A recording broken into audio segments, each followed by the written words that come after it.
Hello everyone, स्वागत करता हूं आज के इस नए वीडियो में जिसमें हम सीखने वाले हैं करनी के नियम के अनुप्रयोग वाली सवाल। पिछले वीडियो में हमने 2 सवाल किया था, आज की वीडियो में भी 2 सवाल करेंगे। तो वीडियो के लास्ट तक बने रहिएगा, आपको पूरा समझ में आ जाएगा। तो चलिए सवाल को सॉल्व करते हैं। इस सवाल में हमें दिया है, क्या दिया है, x की पावर 4 रूट में, फिर उसी के रूट में x की पावर 4, फिर रूट में x की पावर 4 दिया है। तो चलिए इसे सॉल्व करके इसका हमें मान निकालना है कि कितना आता है। तो अब सॉल्व करेंगे तो इसे लिख लेंगे एज इट इज, जैसा है वैसे ही लिख लेंगे। x की पावर 4 रूट में ऐसे लिख लेंगे। उसके बाद फिर रूट में यहाँ पर लिखेंगे तो x की पावर 4 लिखेंगे यहाँ पर। और इसे हम क्या लिख सकते हैं, x की पावर 2 लिख सकते हैं, क्योंकि स्क्वायर से रूट हट जाता है। तो यहाँ पर हटाएंगे तो यहाँ पर क्या आ जाएगा, इनटू में आ जाएगा, x की पावर 2 आ जाएगा, क्योंकि स्क्वायर से रूट हट जाता है। अब हम क्या करेंगे कि इसे हम क्या करेंगे, हटाएंगे रूट। तो हटा लेते हैं तो यहाँ पर क्या होगा, x की पावर कितना हो जाएगा, 4 एज इट इज रहेगा। अब इसे हम जोड़ देंगे तो x की पावर कितना हो जाएगा, 6 हो जाएगा, क्योंकि बेस समान होता है तो घात जुड़ जाती है। अब हम क्या लिख सकते हैं, 6 को क्या लिख सकते हैं, 3 की पावर 2 लिख सकते हैं, क्योंकि पावर आपस में गुना ही हो जाती है। तो 3 गुना के 6 हो जाएगा, तो लिख सकते हैं। तो इसे हम लिखे बिना डायरेक्ट ये इसका अगर जब यहाँ पर कुछ नहीं लिखा होता है तो यहाँ पर 2 होता है करणी में। अगर यहाँ पर लिख दिया 3 4 तो तब वही होता है, अगर कुछ नहीं तो यहाँ पर 2 होता है। तो अब इसे हम क्या करेंगे, देखिए आगे। अब इसे x की पावर 4 तो एज इट इज रहेगा, ऐसे हम कैसे लिख सकते हैं, चलिए मैं स्टेप और कर देता हूँ। तो x की पावर 3 और पूरे की पावर कितना हो जाएगा, 2, क्योंकि इसका गुना करेंगे तो 6 ही हो जाता है। तो स्क्वायर से हम जानते हैं कि रूट हट जाता है। तो रूट हट जाएगा तो कितना आएगा, x की पावर 4 इंटू में x की पावर 3 हो जाएगा कि नहीं, क्योंकि स्क्वायर से रूट हट गया तो फिर एक रूट है। तो अब हम क्या करेंगे कि जब बेस समान होता है तो घात जुड़ जाती है। तो अब जोड़ेंगे तो कितना हो जाएगा, x की पावर 7 हो जाएगा। और जब इसका हम मान निकालेंगे तो जानते हैं, आपको मैं एक नियम बताया था, कौन सा नियम, बगल में लिख देता हूँ, कि अगर रूट में a हो और यहाँ पर कुछ भी नहीं हो तो 2 होता है। तो इसे हम कैसे लिख सकते हैं, a की पावर 1/2 ऐसे लिख सकते हैं। तो वही नियम यहाँ पर उपयोग करेंगे, एक करनी का नियम है एक। तो लिख लेते हैं तो x की पावर 7/2 आ जाएगा, मैंने डायरेक्ट कर दिया क्योंकि गुना हो जाएगा। यही इसका आंसर होगा। तो इसी तरह आपको करना था। चलिए एक और क्वेश्चन लेता हूं और वह आखिरी क्वेश्चन है, उसके बाद हम क्लास को एंड कर देंगे। चलिए सीखते हैं। तो इस सवाल में हमें क्या दिया है, रूट में 3/7 और उसके पावर में x+1 दिया है, और बराबर में 343/27 दिया है। तो हमें x का मान निकालना है इसमें।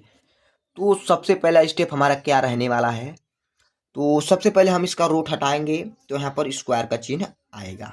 तो वही सबसे पहला स्टेप हम करेंगे। तो यहाँ पर क्या लिखेंगे, 3/4, 3/7 और उसके पावर में x प्लस कितना 1 बराबर, जब रूट हटाएंगे तो इस साइड स्क्वायर लग जाएगा। तो 343/27 के पूरे के क्या हो जाएगा, स्क्वायर हो जाएगा। अब कुछ नहीं करना है, आपको एक नियम लगाना है। कौन सा नियम, वो नियम क्या होता है, आपको इसका अभाज्य गुणनखंड करके इसके घात में लिखना है। कैसे लिखना है, जैसे इसका अभाज्य गुणनखंड करेंगे तो समझ में आ जाएगा। तो चलिए मैं इसका अभाज्य गुणनखंड कर देता हूँ।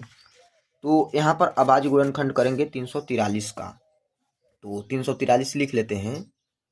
लिखेंगे इसका अभाज्य गुणनखंड करेंगे तो किससे कटेगा, 7 से कटेगा। 7 चौके 28, कितना होगा 28, और जब यहाँ पर 28 होगा बचेगा 6, तो 9 7 63, तो यहाँ पर 9 होगा। अगर आपको अभाज्य गुणनखंड करना नहीं आता है तो मैंने वीडियो बना रखा है, डिस्क्रिप्शन बॉक्स में लिंक दे दूंगा, आप जाकर देख लीजिएगा। तो चलिए इसे भी 7 से हम कट करते हैं। तो 7 7 49, फिर 7 से कट करेंगे तो यहाँ पर 1 हो जाएगा। तो इसे हम कैसे लिख सकते हैं, 7 की पावर 3 लिख सकते हैं कि नहीं, क्यों लिख सकते हैं, अगर 7 का 3 बार गुना करेंगे तो इतना आता है, तो 7 की पावर 3 लिखेंगे।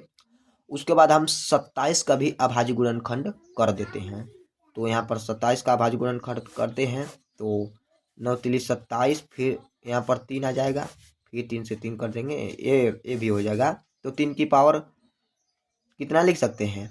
3 की पावर 3 लिख सकते हैं। कैसे?